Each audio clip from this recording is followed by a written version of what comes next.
Hindi makapaniwala si Lei Ziyu na nagawa niya na mag-breakthrough sa antas ng Seal Grade Ascension sa gitna ng matinding laban nila ng Hangul.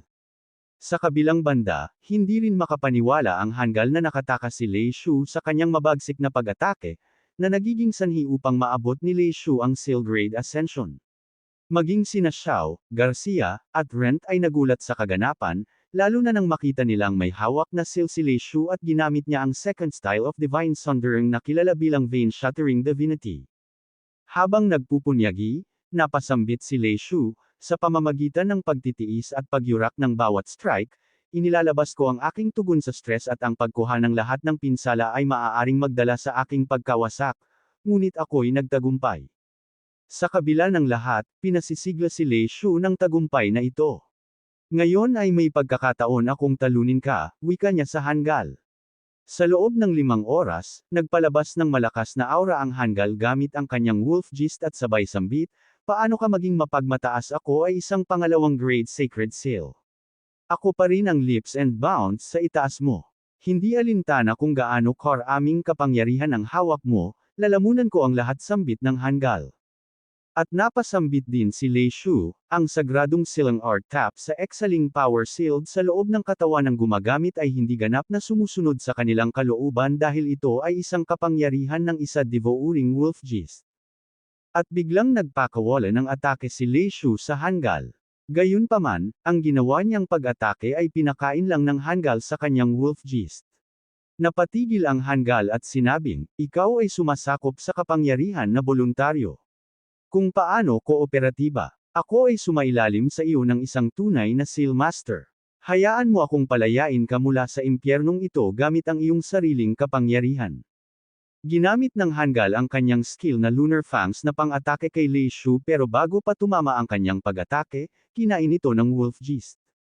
Nagtaka siya kung bakit pati ang sarili niyang pag-atake ay kinain ng kanyang Wolf Gist. Sinigawan niya si Lei Shu at tinanong, ano ang ginagawa mo sa aking wolf gist? Nagulat din ang mga nakakita at nagtatanong sila kung ano ang nangyayari. Napatigil si Lei Shu at nagsabi, mayroon ka bang anumang mga palatandaan ng kapangyarihan na puno sa iyong wolf gist? Ang Hangul ay sumagot, ano ang ibig mong sabihin? Sabay sinabi ni Lei Ziyu, ito ay isang breaker ng selyo, biglang kinagat ng wolf gist ang Hangul. Hindi na nagawa ng Hangul na makaiwas sa biglaang pag-atake ng kanyang wolf gist at napasigaw siya sa sobrang sakit. Dagdag pag sinabi ni Lei Ziyu, iningatan mo ang paggamit ng wolf gist na walang kaalam-alam. Ito ay walang hanggang galit sa iyo, at hindi banggitin ng isang third party na Seal Master na tulad mo ay hindi nag-aalala sa isang kursong prioridad. At habang nagngangalit ang wolf gist, walang awang umatake ito sa kawawang Hangul, ang paligid ay puno ng sigawan at kaguluhan. Ngunit sa gitna ng lahat, ang alalay ng prinsipe ay nagwika, puno ng kumpiyansa. Mukhang, mayroon na tayong nagwagi, mahal na prinsipe. Ngunit ang prinsipe, tila nawala ng dugo ang mukha, ay napasigaw. Chancellor Tiffin. Mula sa gilid ng labanan, tumayo si Lei Shu, kalmado ngunit halatang malalim ang pag-iisip. Sa seryosong tinig, sinabi niya, noong inatake ako ng wolf gist, agad kong naintindihan ang kanyang tindig. Ngayon, tikman mo ang malalim na galit nito. Ang Hangul, halos mawalan na ng lakas sa mga hampas ng galit ng nilalang, ay napasigaw sa sakit. Tigilan mo na ito. Maawa ka, sigaw niya. Ngunit sa gitna ng lahat ng ito, biglang tumayo ang prinsipe. Ang kanyang tinig ay malakas, puno ng awtoridad, ngunit halatang nanginginig sa kaba. Tama na. Desisyonado na ang resulta. Itigil mo na yan. Si Lei Shu, hindi natinag, ay tumingin ng diretso sa prinsipe at nagwika ng may diin. Mahal na prinsipe, ang wolf gist ay hindi na mapipigilan ngayong natanggal na ang kanyang tatak. Ngunit huwag kang mabahala. Mawawala rin ito kapag namatay siya. Napalunok ang prinsipe, at ang kanyang pagkataranta ay bumalot sa silid. Hindi niya matanggap ang posibilidad na mawala ang isang mahalagang kawal. Sa nanginginig na tinig ngunit puno ng determinasyon, sumigaw siya sa kanyang mga bantay. Bilis. Mag-isip ng paraan para mailigtas siya. Ang komandante ng mga tropa ng Grey Rock City ay hindi pwedeng basta mamatay ng ganito. Ang buong paligid ay tila bumagal, bawat sandali ay nagiging mas mabigat. Sa kalagitnaan ng kaguluhan, Bumaba si Garcia mula sa kanyang posisyon upang harapin ang mapanganib na wolf gist. Walang pag-aalinlangan, ginamit niya ang kanyang pambihirang spiritual art na tinatawag na tranquilization, isang kapangyarihang nag-aalis ng galit at puwersa mula sa kahit na anong nilalang. Unti-unting huminto ang wolf gist, umatras, at tuluyang naglaho, parang usok na tinangay ng hangin. Habang humupa ang banta, agad sumugod ang mga guild ng Hangal upang iligtas ang sugatang Hangal mabilis, tawagin ang kapitan ng guild ng mga banal, hindi siya aabot kung hindi matitigil ang pagdurugo, tila isang agos ng tensyon ang nagpatigil sa oras. Ngunit nanatiling kalmado si Garcia, tumitig siya kay Lacey Lanlot, na tila nagmumuni-muni habang nakatayo sa likod.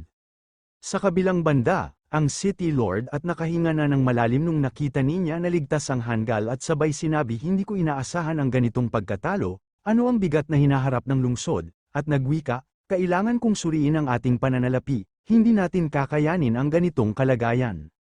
Ngunit bago siya tuluyang makaalis, nilinggan siya ni Lacey Lanlot at nagsalita.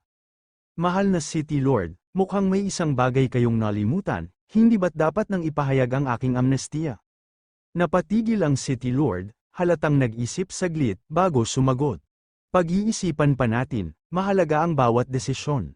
Napasigaw si Lacey Lanlot ano, seryoso ba kayo? Ako ang personal na sumubok at nalampasan ang hatol, hindi ito usapin ng pag-iisip pa, ito ay usapin ng katarungan.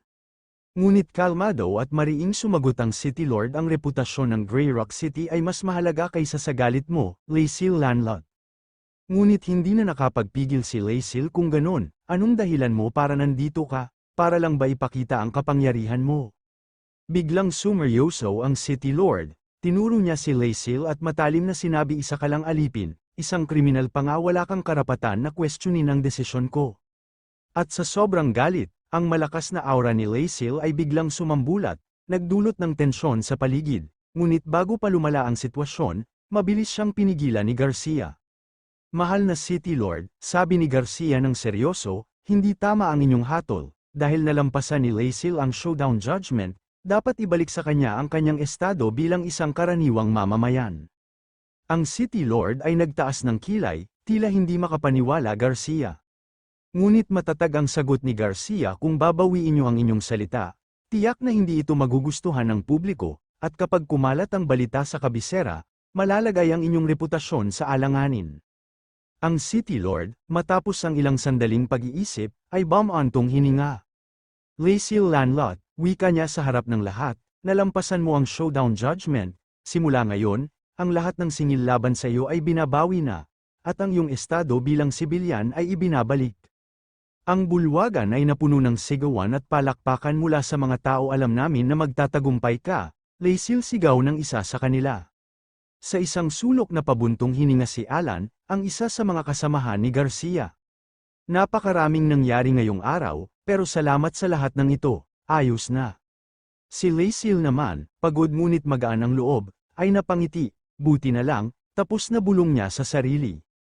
Lumapit siya kay Garcia upang magpasalamat, salamat sa tulong mo Garcia wika niya. Ngunit tumingin lang si Garcia sa kanya nang may halatang pagkadismaya sa mukha tumalikod si Garcia at umalis nang walang sinabi, iniwan si Lacey na nagtataka. Sa gitna ng kanyang pag-iisip, biglang lumitaw si Xiao at niyakap siya ng mahigpit. Lacey, napakahusay mo, ang galing mo, sabi ni Xiao, ang kanyang tinig ay puno ng kasiyahan. Napangiti si Lacey, bahagyang namula, at sumagot. Oo nagawa ko nga, hindi mapigil ang magtaka si Xiao. Talaga, ang tapang mo kanina, hindi ko akalain na kaya mo yun. Napasulyap si Lacey kay Xiao, ang kanyang ngiti ay bahagyang mas malawak ngayon. Maraming salamat, sabi niya. Sa kabila ng mga sugat at hirap, naramdaman niya ang init ng suporta mula sa mga tao sa paligid niya. Ang araw na iyon ay puno ng gulo, ngunit para kay Lacey, iyon ay isa sa mga tagumpay na hindi niya malilimutan. Sa tahimik na sulok ng isang malamlam na imbakan, walang tigil si Xiao sa pag-aayos ng kalat matapos mabagsakan ang mga kaong kanyang inyaangat. Sa isang iglap, naghalo ang mga sulfate rocks at silver beads sa sahig. Habang pilit niyang iniaayos ang mga ito, isang galit na tinig ang palm unit sa katahimikan.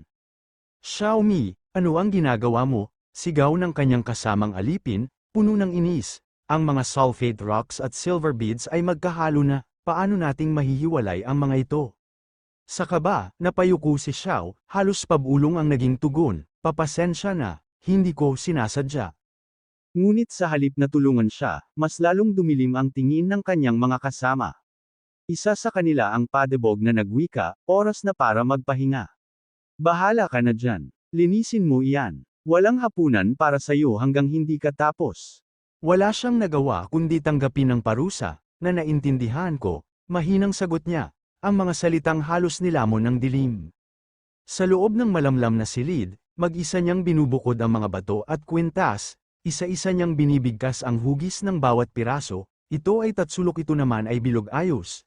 Tapos na ang dalawang kahon, bulong niya sa sarili, pilit pinapalakas ang loob subalit nang makita ang natitirang tambak, napahinto siya, napakarami pa nito patay ako kung hindi ko ito matatapos bago magmadaling araw. Habang abala siya sa kanyang gawain, isang malamig na tinig ang bumasag sa katahimikan, ano ang ginagawa mo? Napatalon si Xiao sa gulat, halos mabitawan ang hawak na bato ng lingunin niya. Isang pamilyar ngunit kakaibang mukha ang bumungad sa kanya, isang lalaking may mapangahas ng ngiti ang nakatayo sa dilim. Ikaw ba ang bagong alipin? Tanong ni Xiao, tila sinusuri siya at sabay na pakunot noo si Xiao. Sino ka? Tanong niya, bahagyang nag-aalinlangan. Ngumiti ang lalaki, nagpakilala, ako si Lei Sil. Bakit ka nagtatrabaho sa ganitong oras na parusahan ka ba? Nagpantig ang tainga ni Xiao sa tanong nito, wala kang pakialam dito, ano ba ang ginagawa mo? Nagnanakaw ka ba ng pagkain? Ngumisi si Lei Sil, halatang sanay sa mga mapanuyang sagot, pero mas mabuti na ito kaysa magutom, hindi ba? Napapailing si Xiao, oo nga, ang kapal, mapaparusahan ka niyan. Tumayo siya ng diretso at nagdagdag pa ng babala, ang mga baguhan ay laging napaparusahan kung hindi sila susunod sa mga batas. Umalis ka na, huwag mo akong guluhin. Bago pa siya makatapos ng pagsasalita, biglang bumagsak ang isang kahon sa gilid niya. Mabilis ang naging kilos ni Lei Sil, nahawakan siya nito bago pa siya madaganan ng mga laman ng kahon. Napasandal si Xiao sa pader, gulat na gulat. Tingnan mo ang dinadaanan mo, sabi ni Lei Sil habang inaayos ang nagkalat na kahon. Ang mga kahoy na bentilador na kinain ng kabasaan ay nagkakalansag kahit sa kaunting galaw. Ayos ka lang ba? Hindi na napigilan ni Xiao ang kanyang emosyon, napaupo siya sa sahig, at tuluyan ng bumigay ang kanyang luha. Ang lahat ng pinaghirapan ko hanggang ngayon sira, lahat sira. Natarante si Lei Sil sa biglaang pagbuhos ng emosyon ni Xiao, agad niyang dinampot ang dala niyang pagkain at isinubo ito sa bibig ni Xiao upang patahimikin siya. Huminahon ka, mabubulabog mo ang lahat. Tumigil ka na sa pag-iyak, tutulungan kita, sambit nito, puno ng tiwala. Sa mga salitang yon, tila nabawasan ang bigat sa dibdib ni Xiao. Sa unang pagkakataon, may nag-alok sa kanya ng tulong, kahit hindi niya ito hiningi, hindi man niya aminin, nagdulot iyon ng kakaibang init sa kanyang malamig na gabi. At napasambit si Lei Sil Lanlot ng ang silver beads ay natutunaw kapag pinainit sa pugon. Pero ang sulfate rocks ay sumabog kapag nainitan, sigaw ng isa niyang kasamahan bago ito tuluyang naglakad palayo, bahala ka na dyan, Xiao, wala kang hapunan hanggat hindi mo yan natatapos. Halos bumigay na si Xiao sa takot at bigat ng responsibilidad, napatingala siya at napabulalas, ano ang dapat nating gawin? Biglang narinig niya ang pamilyar na tinig ng isang tao sa kanyang likuran, naisip ko na. Nilinggan niya ito. At tumambad ang pilyong ngiti ni Lei Sil Lanlot, isang civilian na kilala sa pagiging tuso ngunit matalino, nakangisi ito habang pinagmamasdan ang kalat. Maaari tayong maglagay ng isang pailes na kahoy sa lupa, sabi ni Lei Sil, itinuro ang isang tabla sa gilid, kapag nilagay natin ang halo sa itaas, gugulong pababa ang silver beads, pero hindi gagalaw ang mga sulfate rocks dahil sa hugis nila. Tila may ningning ang mga mata ni Xiao, talaga? Magagawa ba natin yun? Tumango si Lei Sil at kumpiyansang ngumiti, madali lang ito, bilasin mo, matatapos natin ito nang walang gulo.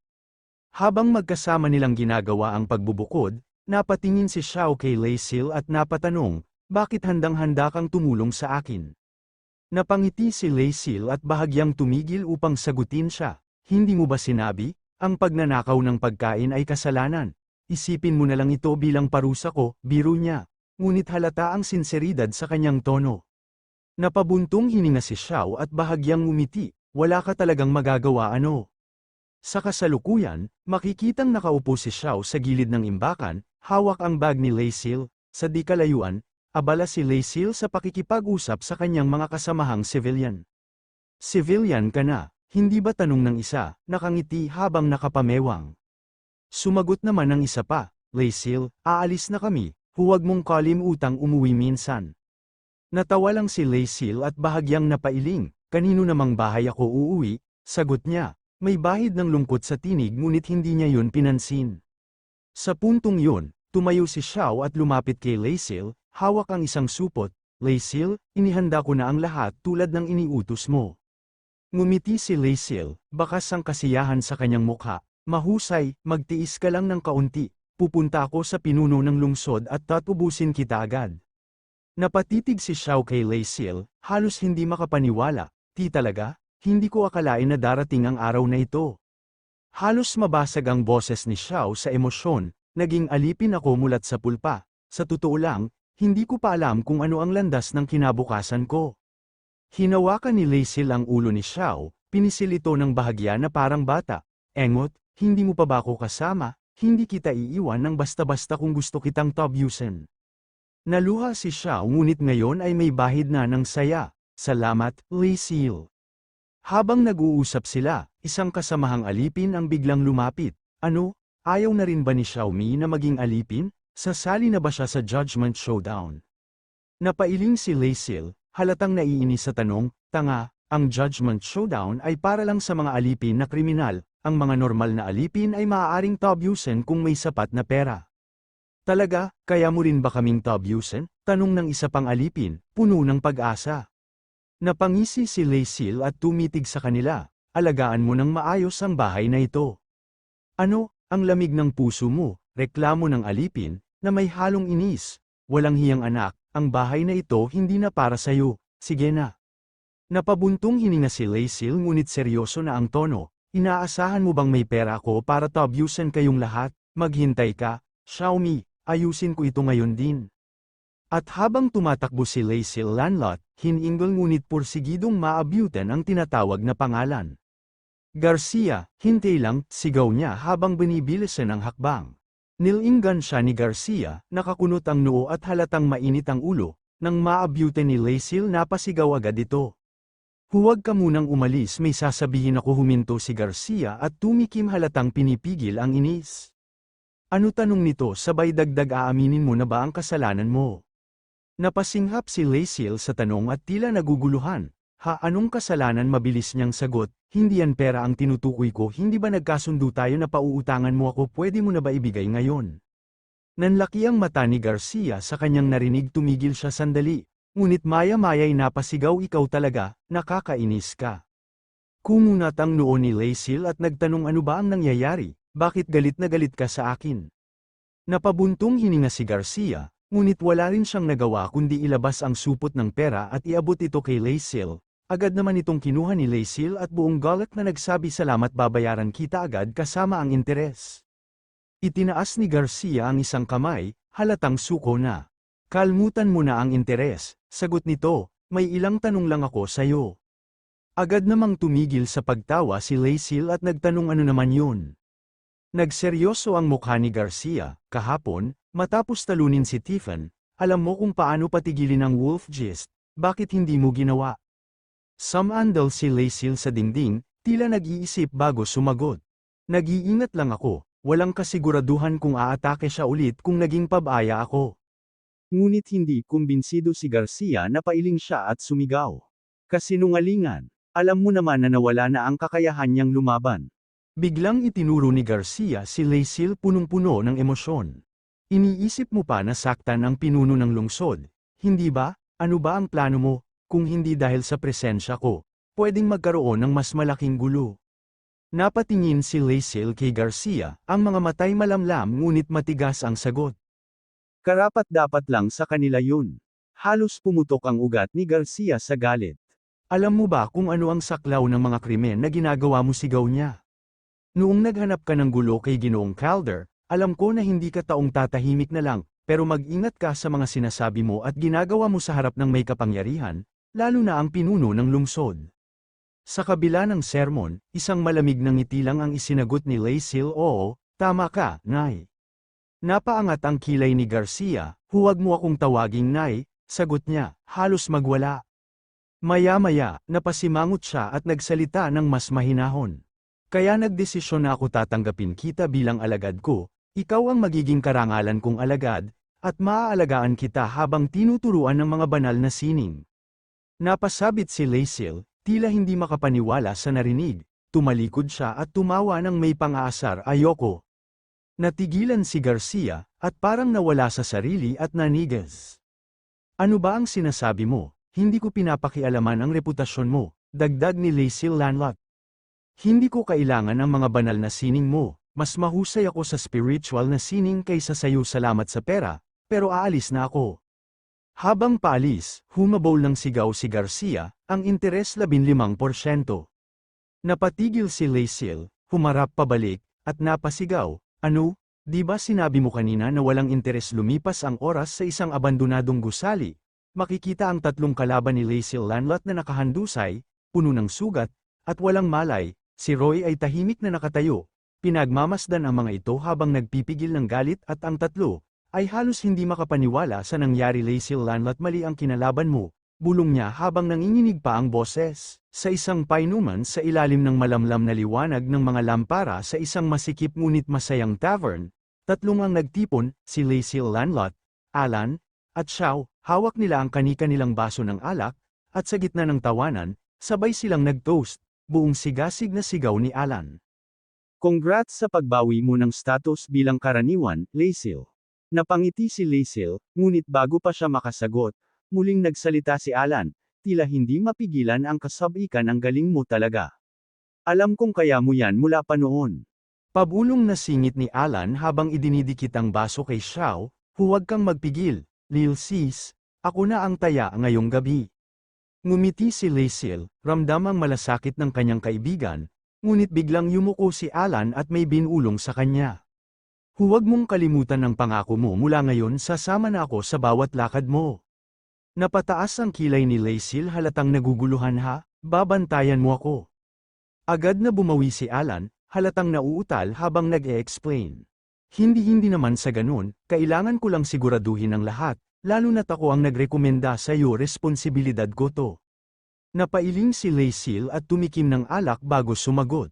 "Kalimutan mo na, Alan, hindi rin naman ako papayagan ng City Lord na umalis ng Grey Rock City." Tumahimik ang grupo habang sumagi sa isip ni Lacil ang mahigpit na boses ng City Lord. "Lacil, kahit isa ka ng karaniwan, nasa ilalim ka pa rin ng pangangalaga ko. Huwag mo nang tangkaing umalis ng Grey Rock City nang walang pahintulot ko." Napabuntong hininga si Lacil habang iniiling ang ulo.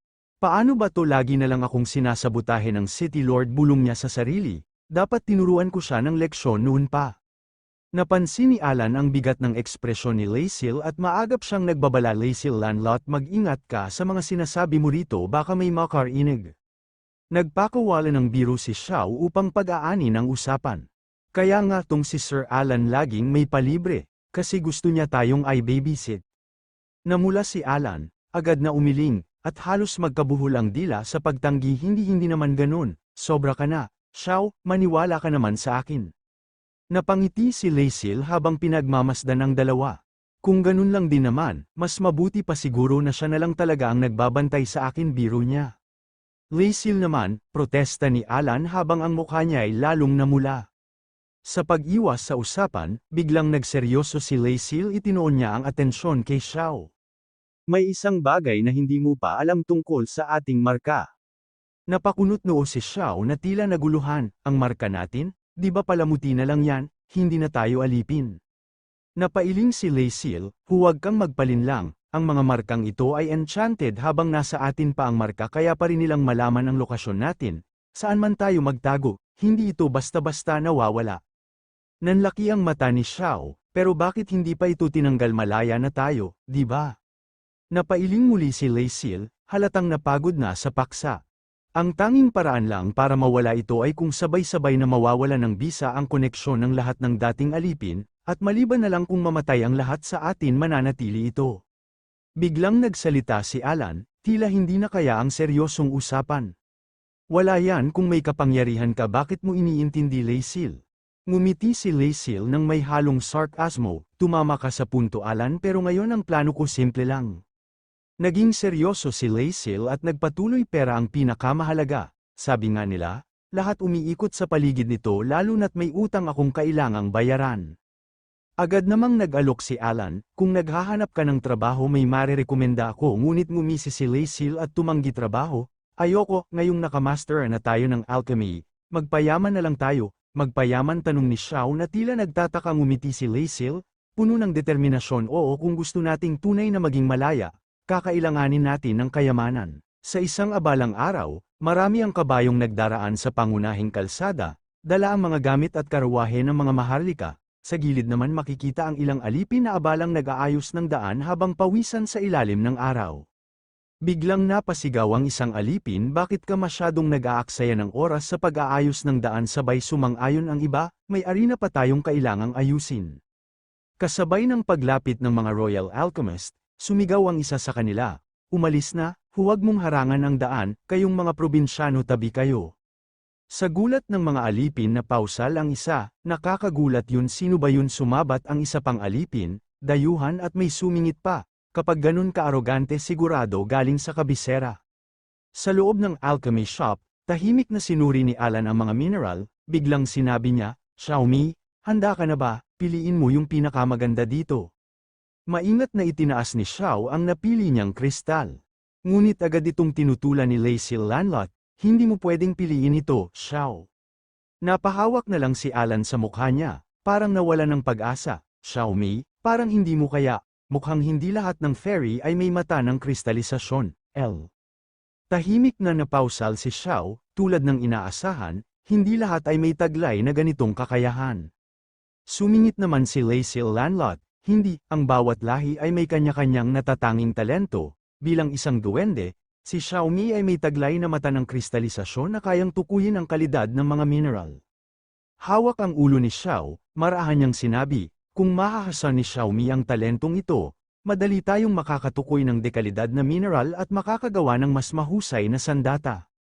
Napatingin si Alan kay Lacey habang iniisip ang posibleng solusyon, kung pero malaking kung, yun bakit hindi mo subukang gamitan ng alchemy potions para bilisan ang pagunlad niya. Tumugon si Lacey, ang alchemy potions ay kadalasang para sa pagbukas ng potensyal ng isang seal master mas angkop ang mga gawa sa karaniwang halaman para sa karaniwang tao sa totoo lang, hindi ito ang forte ko. Napaangat ng kilay si Alan, sabay tanong, may hindi ka alam. Ngumiti lang si Lacey at marahang hinawakan ng kristal sa kamay ni Xiao, huwag kang mawawalan ng loob, Xiaomi, para katulad ng diamante, kailangang hasain ng talento para kuminang, naniniwala ako na magagawa mo ito. Napuno ng determinasyon si Xiao, oo, magagawa ko ito. Sa gilid, napabuntong hininga si Alan at napaisip na akumplisyon niya na naman yun ng ganun kadali tila lahat ay bituin sa mata niya. Biglang binalingan siya ni Lacey, Alan, kunin natin ang 11 dragon silver shards na ito, pakibalik ang natitira sa tindahan, at aayusin ko ang bayad. Sumagot si Alan, Kuya Lacey, pinagamit kita ng aking alchemy lab at ginaganito mo pa ako, hindi ba ito makasarili? Ngumiti si Lacey, sabay sagot, hindi ka na kontento, ha? Sige, magpapalit ako ng pwesto, tuturuan kita ng isang lihim na alchemy skill, pero kung ganyan ang sinasabi mo, ibabalik ko na ito ngayon. Napatingin si Alan na parang natataranta, sandali lang, babalik ako agad. Habang umaalis si Alan, ngumiti si Lacey, sabay lingon kay Xiao, na ngayon ay puno ng determinasyon. Habang tahimik na nagka-cultivate si Garcia sa kwarto naputol ang kanyang konsentrasyon nang bigla niyang maramdaman ang kakaibang alon ng enerhiya na umikot sa kanyang katawan, kasabay nito ang isang liwanag na nagmumula sa kanyang espiritual na puso, hindi niya inaasahan, ngunit nagtagumpay siya. Nagtagumpay ako, isang tagumpay ito, sigaw niya habang puno ng tuwa. Agad niyang tinignan ang kanyang sarili, at napansin ang kanyang bagong antas. 4 na antas master ng tatak, sining pandigma, 2 antas. Alkemya, katamtamang antas sining espiritual, baguhan. Napabuntong hininga siya at napabulong, hindi ko man lang inasahang makakapagtagumpay ako sa aspetong ito. Ngunit kasabay ng tagumpay ay ang kakaibang pag-init ng kanyang katawan. Isang alon ng kapangyarihan ang gumapang sa kanyang mga ugat. Mula noon, mayroong surge ng kapangyarihan sa aking katawan, na tila nag-uudyok na maabot ang mas mataas pang tagumpay. Bigla niyang naalala si Lasil, ang batang iyon na tila higit pa sa karaniwan ang kakayahan. Naimpluwensyahan kaya ako ni Lasil. Ang bata na iyon ay mahusay sa sining pandigma at espiritual na sining, na ang kanyang kakayahan ay hindi masusukat. Hindi katakataka na hindi siya nagsisikap na maging aking alagad. Napaisip siya, sandali lang, ang karaniwang tao ay maaaring makakamasid ng 2 talento lamang, pero kung siya ay nakamaster ng 2, siguradong ang kanyang kakayahan sa alkemya ay katawa-tawa. Habang nilalaro niya sa kanyang isip ang posibilidad, tila narinig niya ang tinig ni Lasil, "Ate Fina, pakiusap, kunin mo ako bilang iyong alagad." Ngunit binalik ni Garcia ang kanyang determinasyon. "Sige na, isang pangalawang antas na master ng tatak ay luluhod sa aking lakas, dapat kong gawin siyang aking alagad." Isang tagpo ng alitan habang bumababa mula sa kanyang lugar ng kultibasyon, nakita ni Garcia si Lasil at Alan na nagre-refine ng isang bagay, agad na sumigaw si Lasil kay Alan, "Hindi ka man lang nakatulong kahit kailan, igiya mo ang enerhiya mo ng maayos." Si Alan, na, ay sumagot, "Iyan ang aking limitasyon," at bigla na lamang siyang bumagsak mula sa sobrang panghihina. Hindi nakapagtimpi si Lasil, "Bobo, nakakalunos. Ang mga pilak na shard ng dragon ay masasayang." Agad niyang tinawag si Garcia, "Tulungan mo ako, Ginang Fina, pakiusap, ituloy mo kung saan huminto si Alan." Nagulat si Garcia ngunit sumagot, "Astral na mga daliri, hindi ko kaya ang ganyan." Ngunit mariing sagot ni Lasil, "Gawin mo lang ito, kailangan ko lang ang iyong enerhiya." Kahit nagdadalawang isip, wala nang nagawa si Garcia kundi sumunod. "Kung may magkamali hindi ako magpapanagutan." Matapos ang isang matinding pagsisikap, natapos nila ang refinement, tumayo si Lasil at itinaas ang mga shard na kanilang na-refine, kumpleto na, muntik na lahat ng ito ay masayang. Pinagmasdan nila ang kanilang nagawa, Dragon Silver Shards, na ngayon ay mas pinakinang at mas mahalaga. Sinabi ni Lasil, "Ang halaga nito ay tataas ng 4 hanggang 5 beses, hindi tayo mauubusan ng mga bumili dahil kadalasan itong ginagamit sa paglikha ng mga banal na sandata. Ang presyo ng isa ay dating 600 olong, ngayon ito'y nasa 3,000 olong." Habang nagpapahinga, tinanong ni Garcia si Lasil, "Nire-refine mo ba ang ikalawang antas na pilak ng dragon sa mas mataas na antas?" Ngunit sa tabi nila, si Alan ay halos wala ng malay, kitang-kita ang sobrang panghihina sa kanyang katawan. Tinanong siya ni Xiao, "Alan, ayos ka lang ba?" Ngunit hindi na siya nakapagsalita. Habang pinagmamasdan ni Garcia ang aurang bumabalot sa kanyang mga kamay, napaisip siya, astral na mga daliri. Kilala rin ito bilang astral manipulation, isang tiyak na kasanayan sa pagpapainam na ginagamit upang i-refine ang mga espesipikong elemento sa isang bagay. Maaari itong masteryahin kung may magtuturo, at isipin mo, natutunan ko ito kay Lasil. Sa di kalayuan, naririnig niya si Lasil na pinagagalitan si Alan. "Anong problema, Alan? Hindi mo man lang makuha ang astral na mga daliri. Hindi mo pa ako masuportahan." Sumagot naman si Alan ng may pagsisisi, "Paumanhin, nagkakagulo ako sa alkemya ngayon." Napansin ni Lasil ang kalagayan ni Alan at agad na nagsabi, "Oh, mukhang ang side effect ng soul core ay umaakto na. Pinatalas nito ang iyong persepsyon dati, ngunit ngayon ay iiwan kang mabagal sandali." Habang nanunood, hindi na iwasan ni Garcia na mapaisip, "Lasil, paano mo nakamtan ang lahat ng ito?" Nagulat si Alan at agad na nagtanong, "Ano ang gagawin natin ngayon?" Mabilis na sumagot si Lasil Lanlot, ngunit halata ang pag-aalala sa kanyang tinig, "Alam ko na may hamon tayong kinakaharap, ngunit hindi ko inasahang ganito ito kalaki. Ngunit huwag kang mabahala, Alan, mag-iisip ako ng paraan upang malampasan natin ito." Habang abala sila sa pag-uusap, biglang pumasok si Emily, dala ang isang mensahe, paumanhin sa paggambala, may taong dumating para, bago pa niya matapos ang sinasabi, bumukas ang pinto at pumasok ang isang grupo ng mga estranghero. Isa sa kanila ang sumigaw, "Sa wakas, natagpuan kita." Nagulat sina Lasil at Xiao, habang si Alan naman ay tila natulala sa kilala niyang mga dumating, agad na humarap ang leader ng mga bisita kay Garcia at sumambit, "Ginang Fina Garcia, pakiusap, bumalik ka sa Kapitolyo ngayon at iligtas mo ang prinsesa." Nagulat si Garcia ngunit tinanggap ang kanilang presensya ng may galang, "Sir Pollard, matagal na tayong hindi nagkikita, sana'y nasa maayos kang kalagayan. Nagpakilala ang isa sa kanila, kami ang mga alkihistang pangharangan ng Ray Alto, ako si Pollard, isang 4 na antas na master ng tatak, at ito si Rock, isa ring 4 na antas na master ng tatak. Sinabi ni Pollard ang kanilang dahilan sa pagdating, narito kami upang maghanap ng lunas para sa nether malady ng Prinsesa Portia, narinig namin na nakamit mo na ang tagumpay sa iyong mga pag-aaral tungkol sa sakit na ito, kaya't narito kami upang hilingin ang iyong pagbabalik. Mula sa mga sinambit ni Pollard, nalaman ni Garcia ang kalagayan ng prinsesa, ang prinsesa ay nasa isang malalim na coma. Wika ni Pollard, marami na kaming sinubukan ngunit wala ni isa ang umepekto. Siya ay kasalukuyang nasa pangangalaga ng Pangulo ng Saints Guild na si Richie, ang pagliligtas sa kanya ay lubhang mahalaga. Napaisip si Garcia at napabuntong hininga, hindi ko akalain na naging ganito kagrabe ang kanyang kalagayan, ngunit pasensya na, ang lunas na aking natuklasan ay hindi pa naisasaayos. Agad na nagtanong si Pollard, ano ang uri ng lunas ang iniisip mo, Ginang Fina? Sumagot si Garcia ng may kumpiyansa, ang nether malady ay isang sakit na kung saan may takot sa lamig, ang ugat ng problema ay nasa mga naiwan na latak sa mga organo. Ang plano ko ay absorbuhin ang mga latak gamit ang celestial fern na may espiritual na enerhiya, at kondensohin ang mga ito sa frost lymph, pagkatapos ay lulunasan ang mga latak gamit ang potion ng Shadow Igniter upang tuluyang mawala ang nether malady.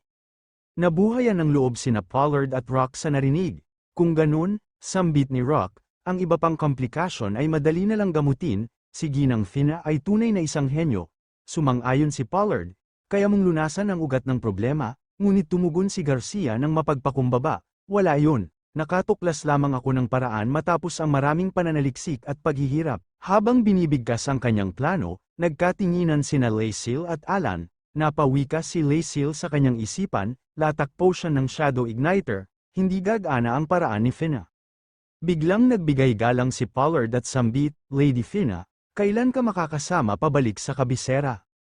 Sumagot si Garcia, dahil kritikal ang kalagayan ng prinsesa, bigyan niyo ako ng panahon para maghanda at pagkatapos ay maaari na tayong umalis.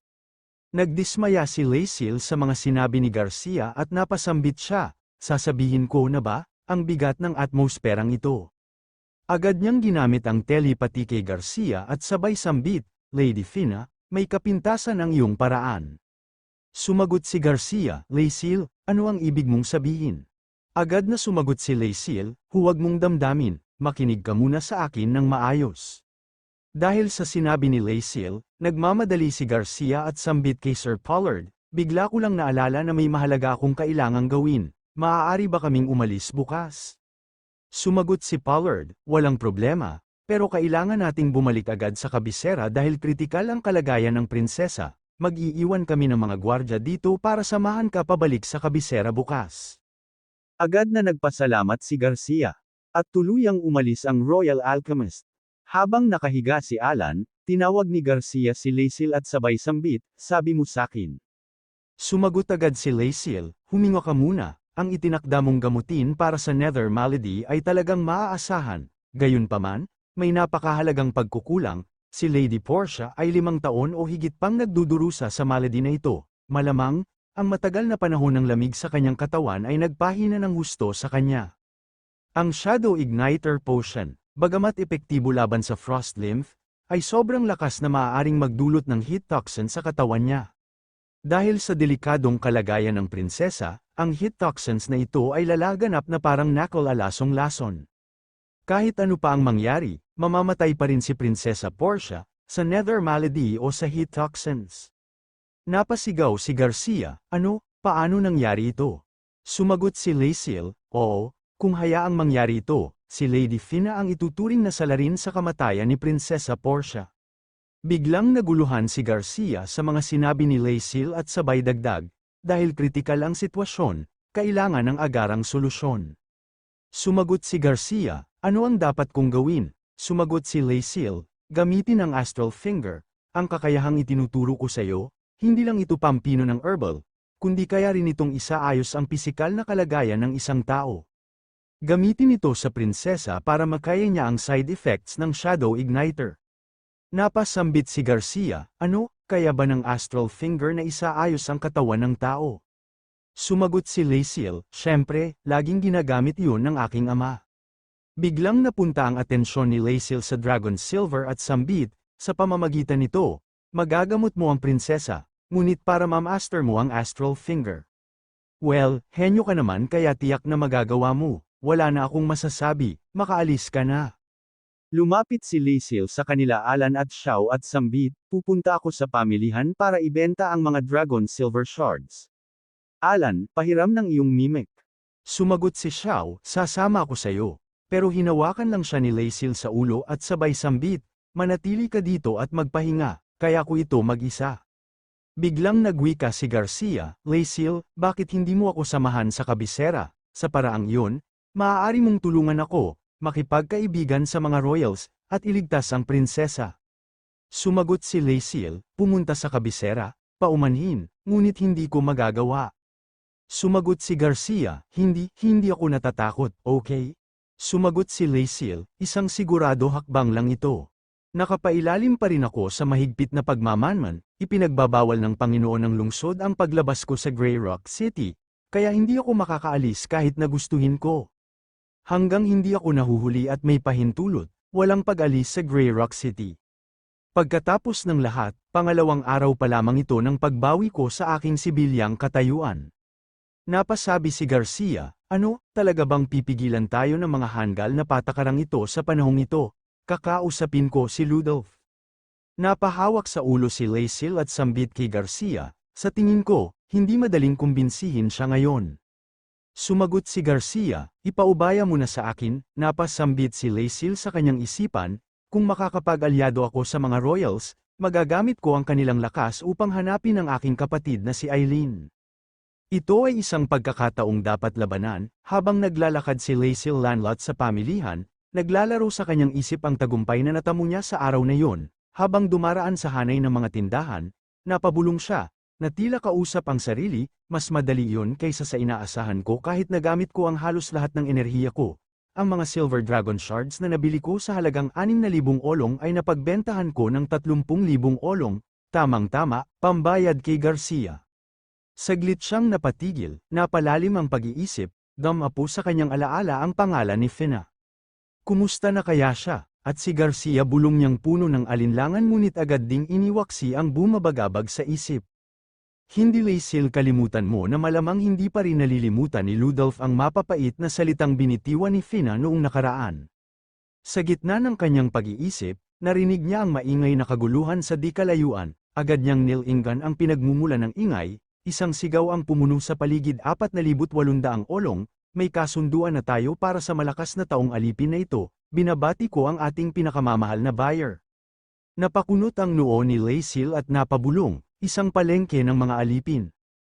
Sa gitna ng entablado, isang babaeng alipin ang pumiglas habang pilit siyang itinatali, malakas ang kanyang sigaw. Huwag mo akong hawakan, sinundan ito ng maingay na pahayag mula sa tagapagbenta, na tila aliw na aliw sa eksena. Ang babaeng ito ay hindi lamang maganda, maputi ang balat, marilag na mukha, at mula pa sa angka ng mga maharlika, bukod pa riyan, isa siyang bihasa sa paggawa ng mga potion, 900 olong ang panimulang halaga, sinong interesado. Napatigil si Lasil, napako ang kanyang tingin sa babae, at nanlaki ang kanyang mga mata walang pagkakamali, siya yun, ang babaeng sumubok pumatay sa akin. Napasimangot siya habang bumalik sa kanyang alaala ang dahilan ng pagkaalipin nito. Naalipan siya matapos subukang lasunin ng mga miyembro ng Shadow Iron Squad, pero, mahusay siya sa paggawa ng mga potion, baka magamit ko siya para kay Xiaomi. Ang bidding ay nagsimula, mabilis na tumaas ang halaga mula 900 olong hanggang 1,200, isang matabang lalaki ang nagtaas ng kamay at buong yabang na sumigaw. 5,000 olong, napanganga ang tagapagbenta sa mataas na halaga. 5,000, hindi ba masyadong mataas yun? Napatingin ang mga tao sa paligid, nag-uusap-usap. Sino siya? Bulong ng ilan, yan ang young master ng Guardian Hawk Squad, sagot ng iba. Ang matabang lalaki ay ngumisi at nagwika, napakabait ko, hindi ba? Siguraduhin niyo lang na magamit natin siya para sa kasiyahan ng lahat. Tumawa ang kanyang mga alagad, nagbigay galang, at nagpasalamat. Salamat, young master, magagamit namin siya habang off-duty. Ngunit may babala ang matabang young master, huwag niyong sirain siya, narinig niyo. Last call na ba sa 5,000 olong? Tanong ng tagapagbenta. Mula sa likod ng karamihan, isang boses ang pumukaw sa lahat. 8,000 olong na tahimik ang paligid, ang lahat ng mata ay napatingin kay Lacil, at nagsimulang magbulungan. Sino siya? Si Lacil Lanlot, malaya na siya, pero bakit siya naririto? Nag-init ang ulo ng young master, anong ginagawa ng batang yun? Sigaw niya. Binabastos niya tayo, young master, sagot ng kanyang alagad. Tumayo ang matabang lalaki at muling nagtaas ng halaga, 10,000 olong. Ngunit walang pag-aalinlangan, sumagot si Lacil, 15,000 olong. Halos mabaliw sa galit ang young master, ano ba? Sino ang batang ito? Ngunit sinubukan siyang payapain ng kanyang alagad. Wag na, young master, mas mabuti pang dumaan na lang tayo sa massage parlor, 200 olong lang yun kada tao. Ngunit mas lalo pang nagnitngit ang young master ng manahimik, walang sinuman ang maaaring tumalo sa akin, 20,000 olong. Tahimik na tumayo si Lacil, sa malamig ngunit matatag na tinig, sinabi niya 25,000 olong. Napuno ng katahimikan ang lugar na gulantang ang lahat, kasama na ang matabang young master at ang babaeng alipin. Sa wakas, narinig ang hatol ng tagapagbenta, 25,000 olong going once going twice sold, binabati natin ang ating Mr. Buyer, tahimik na nakatitig ang babaeng alipin kay Lacil, ang mga matay puno ng galit at alinlangan, sa kanyang isipan, naglalaro ang mga tanong, ano ang balak niya, bakit niya ginawa ito, siya ang dahilan kung bakit ako nandito. Lacil, anong laro ang nilalaro mo? Habang naglalakad, binabasa ni Lacil Lanlot ang sulat na ibinigay ng nagbebenta sa kanya. Binasa niya ito ng malakas, sabay sambit. Leah Page, isang dating assassin ng Darkfold Union na naging alipin dahil sa tangkang pagpatay, hindi makakabili ng kalayaan ang mga kriminal, malamang, ang showdown judgment ay hindi rin uubra dahil hindi ka naman isang sale master. Napabuntong hininga si Lacil at nagpatuloy, balak kong bayaran si Fina gamit ang perang ito pero nauwi pa dito ang gastos ko, sana lang sulit ito. Tahimik si Leah. Kaya biglang napatanong si Lacil, at bakit wala kang sinasabi, pinutol ba nila ang dila mo? Lumapit si Lacil kay Leah at tinignan ang kanyang bibig, ngunit nung tinanggal na niya ang kanyang kamay sa baba ni Leah, biglang napaangat si Leah ng ulo at sinigawan siya, ano ang ginagawa mo? Nasaan ang iyong asal? Huminga ng malalim si Lacil bago sumagot, natakot lang ako, sayang kung nawala nga ang dila mo. Sa wakas, nagsalita si Leah. Ngunit puno ng galit ang kanyang tinig. Ako'y naging alipin dahil sa iyo, paano mo ako napahiya, at hindi mo inaasahan na luluhod ako sa harap mo tulad ng ibang alipin, mas gusto ko pang mamatay kaysa mapahiya, hayop, demonyo. Tahimik na ngumiti si Lacil bago sumagot, hindi ko pa nga inilalahad ang tangka mong pagpatay, pero saan ka nakakakuha ng lakas ng loob na magmalaki sa akin? Dagdag niya, hindi kita papahiya, ako man ay naging alipin noon, hindi ko kayang gawin ang maruruming gawain ng mayayaman, hindi ko gagawin sa iba ang ayaw kong gawin nila sa akin. Napalunok si Leah bago tanungin, ano ang plano mo? Huwag mong sabihin, akala mo ba hero ka? Binili mo ako ng mahal upang iligtas ako? Umaasa ka bang may in love ako sa'yo? Kiki, ang saya mo, masyado kang nagbabasa ng manhwa. Biglang natawa si Lacil, hero? Walang ganoon. Kailangan lang kita para maging tauhan ko. Napailing si Leah, ano, wala kang hiya, ngumiti lang si Lacil. Bakit hindi ka natutuwa? Umaasa ka bang may hero na ililigtas ka? Sumigaw si Leah, kalokohan, nagpatuloy si Lacil, dahil sa iyong kakayahan, bihira na ang mga magagaling na herbalist ngayon, sa oras na tikman ko ang iyong lason, malinaw sa akin ang malaking talento mo na hindi nakahasa, maglingkod ka sa akin, at pangako kong papagalingan ko ang iyong potensyal. Napalunok si Leah, ano ang sinabi mo? Habang nag-uusap sila, isang sigaw ang pumukaw ng kanilang pansin. Huwag kang gumalaw, demonyo, ang sigaw ay nagmula sa isang matabang lalaking nakasuot ng maruming balabal, ang kilalang master ng Guardian Hawk Squad. Sa galit, itinaas niya ang kamay at sinigawan si Lacil Lanlot. Tarantado ka, kinuha mo siya sa harap ko at pinahiya mo ako sa harap ng aking mga kasama. Tumawa ang kanyang mga alagad at nagsigawan, dalaga, nasa peligro ka, ibigay mo siya sa amin upang maglingkod sa aming batang Panginoon. Napakuyom ng kamao si Leah, kita ang tapang sa kanyang mga mata. Mga bastos, ang tanging sagot niya, Ngunit bago pa siya makapagsalita muli, si Lacey Lanlot ang tumindig at sumagot. Hanggat narito ako, walang makakahipo sa kanya. Lalo pang nag-init ang matabang master, ano yun, umaarte ka bilang hero sa harap ko, ngayon din, ako na ang hahipo sa kanya, kunin niyo yan. Napasigaw si Leah, nanginginig sa galit, kayong lahat, umalis na. Ngunit ang dalawang alagad ng master ay ngumisi at tumango. Kapatid, gamitin na natin ang galaw na yun, sabay nilang inihanda ang kanilang pinakamalakas na kasanayan, combat art, ghost at combat art, ember, pinagsama nila ang mga ito. At nagdulot ng nakagugulat na heavenly flame spin, tumama ang atake kay Lacey Lanlot, ngunit tumayo siya ng walang gasgas, may ngiting nanunuya sa kanyang mukha. Hindi na rin masama, ani Lacey, para may segowa ang teknikal na kombinasyong iyon, dapat kayong nasanay ng husto. Nanlaki ang mga mata ng dalawang alagad, maging si Leah. Ano, wala siyang nasaktan mula sa heavenly flame spin. Sa ere, muling tumugon si Lacey, isa lang yun sa mga teknikang pang novice tier. Ang isang bagay na ginagawa ng ikalawang antas na Seal Master ay madaling wasakin. Lalo pang nag-init ang Master, interesante, bakit ka nagmamalaki, isa ka lang din na ikalawang antas na Seal Master. Ngumiti si Lacey, puno ng kumpiyansa, kung ganoon, ipapakita ko sa inyo ang pagkakaiba ng lakas natin. Sa isang iglap, pinakawalan niya ang combat art, Stronedric Esur, isang malakas na atakeng yumanig sa lupa, tumilapon ng dalawang alagad mula sa lakas nito, halos hindi makapaniwala ang master ang batang ito. Napatingin ang kasama ng master, tila na interesante ang lakas niya ay higit sa inaasahan. Samantala, si Leah ay napasinghap sa kaba, yung mga demonyo ng Shadow Iron Squad talaga bang inaasahan nilang ma-assassinate ko ang ganitong kalakas na tao? Sa gitna ng kaguluhan, tumawa si Lacey at tumitig sa mga kalaban. Pwede, handa ka na ba sa kanila ulit? Sumiklab ang galit ng master at sumigaw sa kanyang alagad. Yung dalawang basura, hasa, dalhan mo ako ng Dragon Blood Bow. Agad namang tumutol ang kanyang kasama, bakit sasayangin ang ganitong sandata sa isang mababang nilalang, iwan mo na lang siya sa akin, batang Panginoon. Tinutok ng alagad ang daliri kay Lacey at sumigaw malakas ka, sino ka?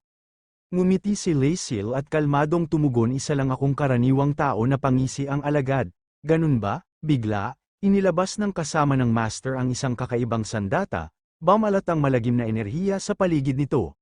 Ang labanan ay kasisimula pa lang nanlaki ang mga mata ni Lacey sa kanyang nakita, iyon ay isang sagradong sandata, isang sandata ng tunay na Seal Master, ang paligid ay nabalot ng mas mabigat na tensyon.